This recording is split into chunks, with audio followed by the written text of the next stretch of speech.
Good evening, everyone. We are down at the shop tonight, and tonight we're talking about oil coolers.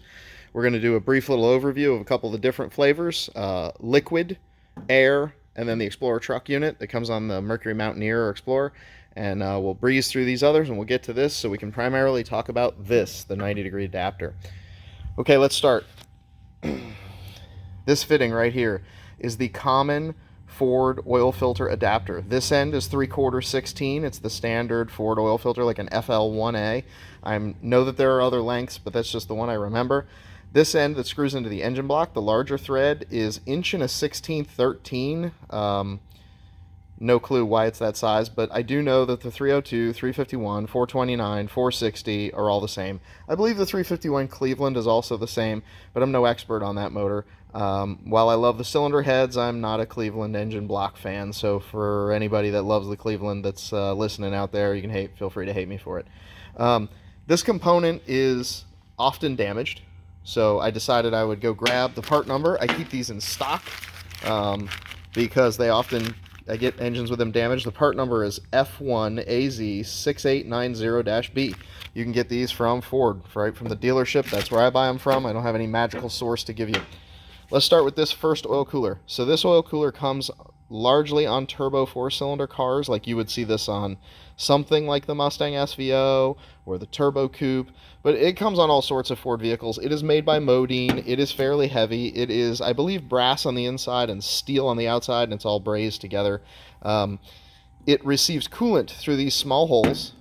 These small pipes connect to the heater bypass circuit, so they get water from the water pump, and inside oil flows normally through the bolt and then back out the oil cooler.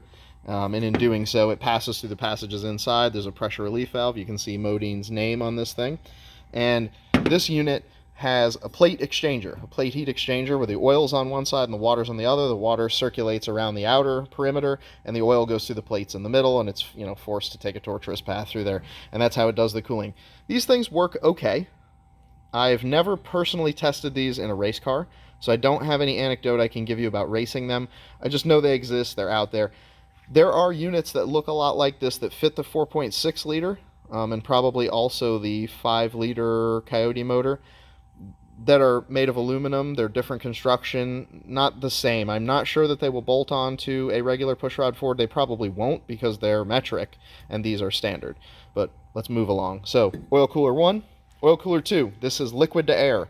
Right, air-cooled radiator, like a remote oil cooler you might want to put in the front grill opening of the Cobra. This would be a sandwich adapter, is what it's often called.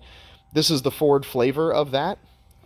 Here is the part number, EOAE6881AA. Good luck finding that anywhere, but where you would find these in the junkyard is on things like 351 Crown Vic police cars. So if you have a junkyard that has just a massive pile of 80s Ford cars, these are probably already in there for you to steal. I believe the 460 Ford trucks also contain this adapter, but they may use the not quite 90-degree 460 adapter as well. Not 100% sure. I can look into that one.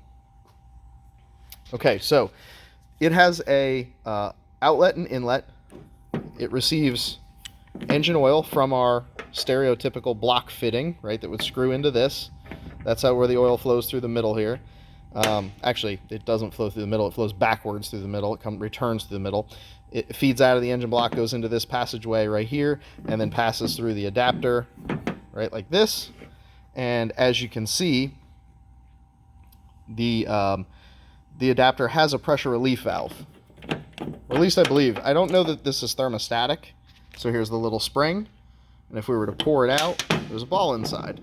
So there's a seat inside there and a check ball, and that allows pressure to bypass from this side, from this passageway, which is actually connected to the feed from the engine, and it allows it to bypass and go around the cooler. It would appear that they could sneak around the cooler. I guess that's for situations in which the oil's thick if this is non-thermostatic. Never tried to test it, so I can't say. This is also the adapter they used on the 93 Cobra R Mustang. And something like this was used on the 94-95 Cobra Mustangs, where it had a coolant-fed unit. I believe the real 94-95 cooler has elbows on the end of these pipes to fit that specific arrangement, and I believe this one is more suited to a 4-cylinder car. Doesn't really matter, the adapter is kind of the same. So the key thing we're talking about here is the Explorer truck oil cooler. That's what came up on the forums.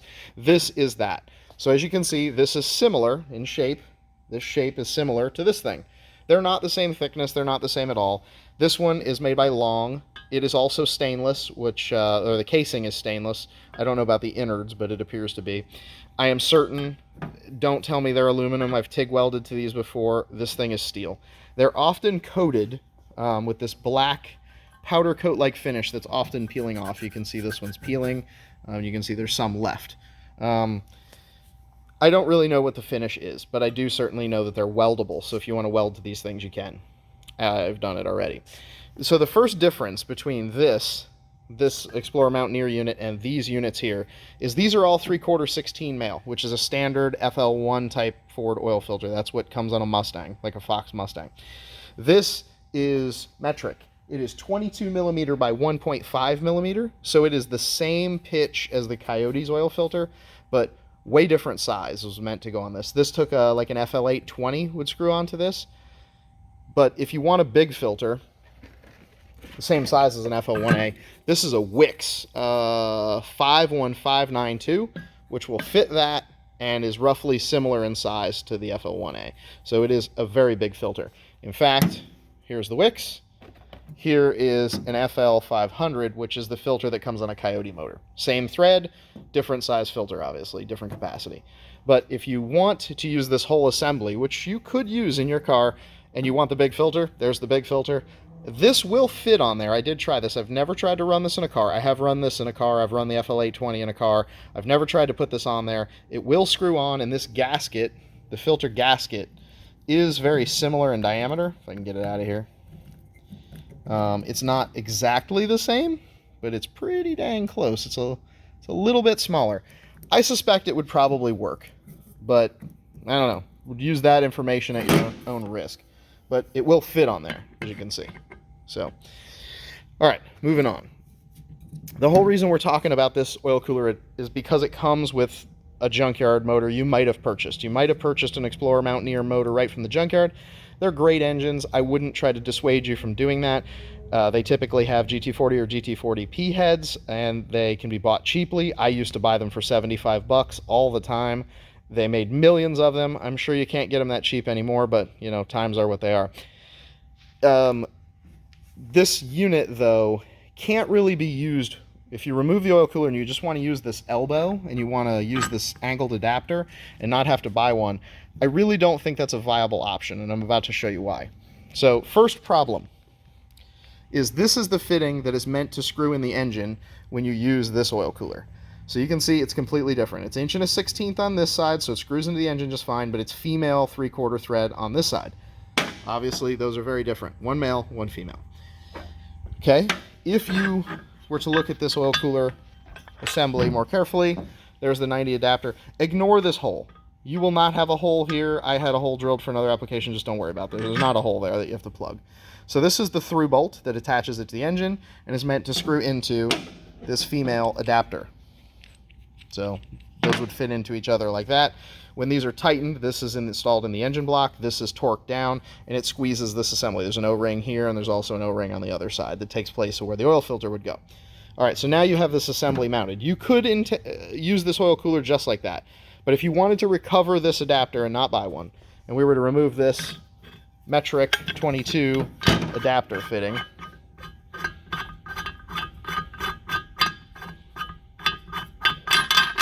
all right, you can see that this is very different in length. Right, here's the metric 22 to 3/4 adapter, which is male. Here's the one out of the liquid oil cooler, which is 3/4 to 3/4 female. Here's the adapter out of the air-cooled oil cooler. You can see that's 3/4 to 3/4. It's very similar to this one, just shorter because the oil cooler itself is shorter. So if you were to utilize this component, right, and we were to remove the oil cooler, you can see that the input to this adapter is female. Okay, so if you wanted to use this part on your car, and even if you wanted to use, just imagine in your mind this is an FL1A filter, which it is totally not, but just imagine it is, because that's 3/4 inch. No way to put this on here, right? No way to attach this because that's female and that's female. You could machine a component, I suppose, to adapt this to 3/4 male to male. Maybe that exists somewhere. I've not personally seen it. It's certainly not a Ford part you're going to get from the junkyard. And as far as the gasket size goes, this is the gasket from a regular filter. You can see it will fit. So if you could make this become male, you could indeed screw an oil filter onto this, and you could use this adapter. Although I wouldn't really recommend that, because you're going to have to make something that doesn't exist, right? Because none of the Ford parts you're going to be able to buy, at least from the oil coolers I've shown you here, or directly from the Mountaineer itself, would be usable to you. So here's what we'll do. I'm going to set this up on the engine so you can see what it looks like and see why you probably don't want to use this oil cooler to begin with. Okay, here we are looking at a car. This is a Factory 5 Mark IV. It's my own car. It happens to have a 351 Windsor in it, but that doesn't matter because the oil filter is in the same location. My headers may not have the same clearance. Yours do. These are headers from Georgie at Gasson. So the Factory 5 headers, I believe, are a little different. I can't comment on that, but all I'm trying to show you here is how big this assembly is. Here is the 90-degree adapter screwed into the block with the female adapter in the block that would come with an Explorer truck engine in it, the Explorer oil cooler, and then the Wix filter. So you can see that it's pretty long. It makes it all the way to the cross member. You could use the FL820 filter, which is a little bit shorter. I'll show you that here in a moment. But the real limiter here is, one, this thing is fairly long, and this outlet fitting, I don't know how you want to say it. This is the outlet to the radiator, the suction side. So I guess this is the inlet and that's the outlet. It doesn't really matter. This connects to the water pump. So you're kind of trapped in this orientation. Like you are free to rotate this, but you're limited by connecting the radiator hose to the water pump directly. So in a moment, I'll walk over and I'll show you a Fox Body Thunderbird that has this exact setup in it. All right, so here we are underneath my race car, which is a Fox Body T-Bird. So you can see, hopefully, this is the Explorer truck oil cooler with an FL820 filter, which is quite a bit shorter. This right here is the suction hose from the radiator going into the oil cooler, right, going into one of the large fittings. And then on the other side, you can see the other fitting coming out of the oil cooler, goes up here, and that's the water pump up here. So this stubby little piece of hose is connecting the water pump to the oil cooler, and then on the other side, from the oil cooler to the radiator. All right, let's go over to the workbench and talk about it. All right, so here are some closing thoughts. If you really want to have an oil cooler on your car just for the sake of having an oil cooler on the car, this will totally do the job. I've used these in my race car, and they're reasonably good. Are they perfect? Are they good oil coolers? No, not really. Do they work better than no oil cooler? Yes. But if you're truly going to race your car and you think an oil cooler is really necessary, put a liquid to air oil cooler on the car like the original car had anyway. It fills up the radiator opening and it does a way better job. One thing this will do for you is heat the oil faster in cold climates. So I guess that's a benefit. You know, when you're really concerned about your emissions performance, getting the engine up to temp faster would, I guess, be advisable.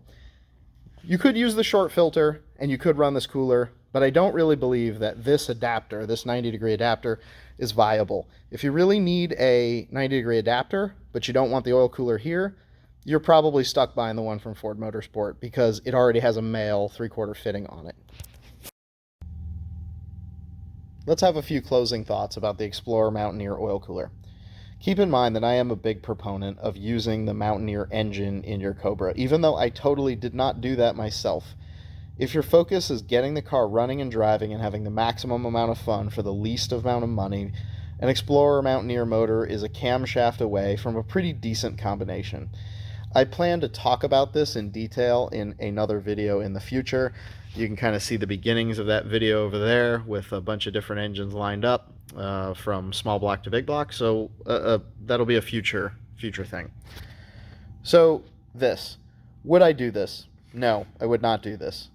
There really doesn't seem a good reason to do it, right? You could use the Mountaineer oil cooler that comes with your junkyard motor, assuming you buy one that way.